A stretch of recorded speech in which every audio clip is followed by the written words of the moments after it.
ce sont des volts, puisqu'il s'agit des potentiels. Ce sont des volts. Voilà.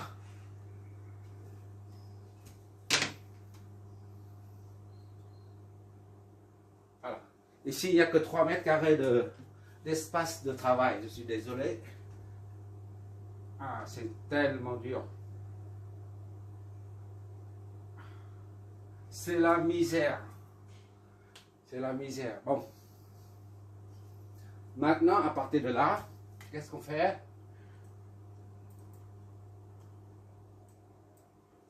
On va en déduire les courants à partir de ces équations. Parce qu'on a V3, V2 et V1. V3, V2, V1. Il suffit de en déduire. À partir de l'équation 1, on a I1 est égal à 10 moins V3.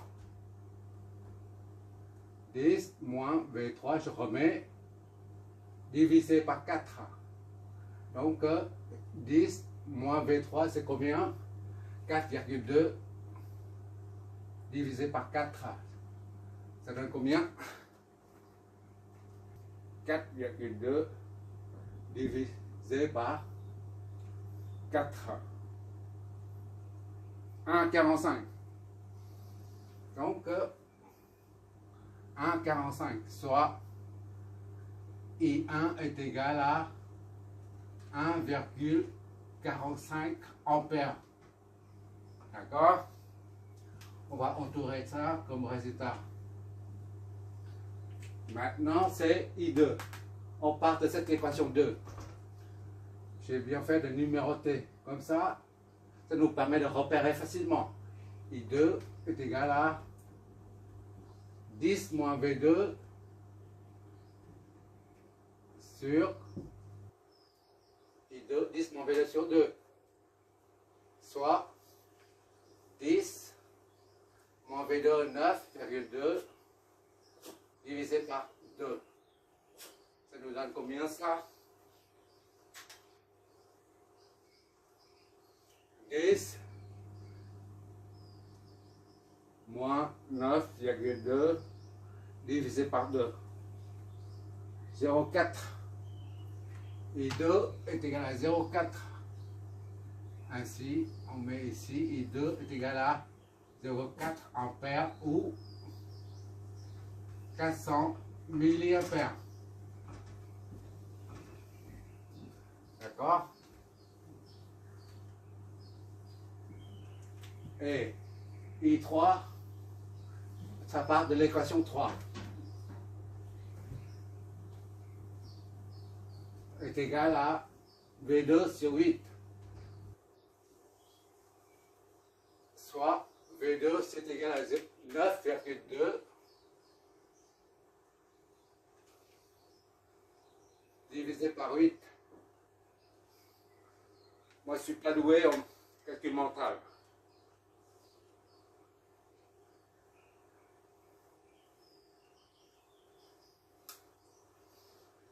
1,15. C'est ça, 1,15. C'est ça. I3 est égal à 1,15 ampères. D'accord? On va l'entourer. I4, c'est quoi? À partir de 4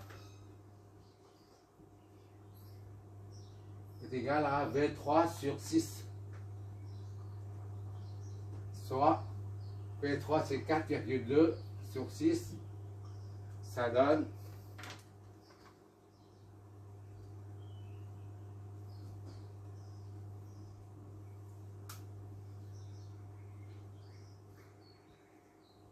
0,7.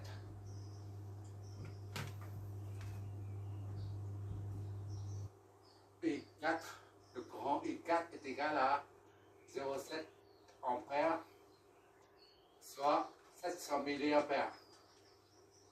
D'accord?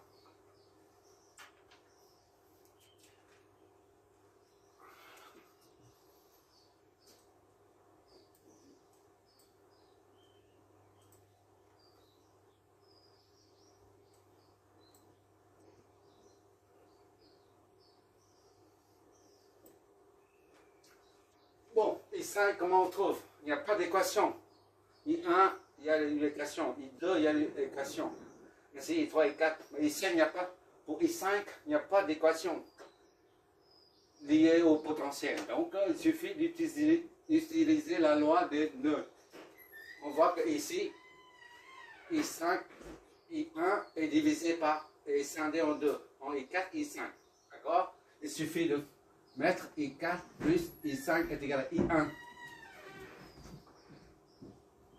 I4 plus I5. D'accord? I4 plus I5, c'est égal à I1. Là. I1 qui arrive ici est partagé en deux. I1. Donc, I5 est égal à I1 moins I4. D'accord? I5 est égal à I1. I1 c'est 1,45. Moins I4 c'est 0,7. I5 est égal à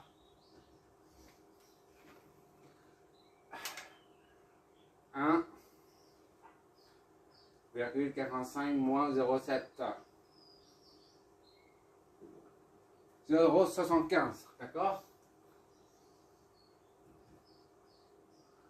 0,75 ampères, soit 750 milliampères.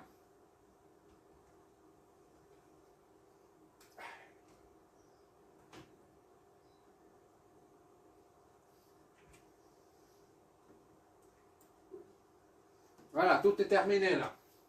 On a trouvé les potentiels, tous les potentiels. V1, V2, V3. V1, V2, V3. Les courants I1, I2, I3, I4, I5. I1, I2, I3, I4, I5. On a tout trouvé là. Maintenant, on peut vérifier. On vérifie V23 par exemple. V23. Checklist. Vérification. V23. On part d'ici, là, V23 est égal à V20, V2 moins V2, V3. D'accord? V23 est égal à V2 moins V3. Donc c'est 9,2 moins V3, c'est 4,2. Est égal à combien ça? 5 volts. Ok, regarde bien, V23 correspond à 5 volts. On a bien vérifié. Maintenant, on vérifie V10. V10 est égal à V1 moins V0. Or, V1 est égal à 10. Moins V0, c'est 0. Ça donne 10 volts. OK aussi. Là, V10, c'est 10 volts. On a trouvé là. D'accord? V10 aux bornes de la source tension qui est VA égale à 10. On peut vérifier aussi que I3 plus I4 est égal à I0. D'accord? I3 plus I4, ça donne I0. I3, c'est ça. Plus I4, c'est ça. Ça fait 1,85. I3 plus I4. Plus I4, est-ce que est égal à I0? Ah oui, on n'a pas encore calculé I0. Donc I3 et 4 égale I0. Ou alors, on calcule I0, on calcule I0 ici. On a I1, I2, I3, I4, mais sauf I0, on n'a pas eu. Or, I0 est égal à I1 plus I2. Ici, là, I1 plus I2. Donc, I0 est égal à I1, c'est 1,45. Plus I2, c'est 0,4.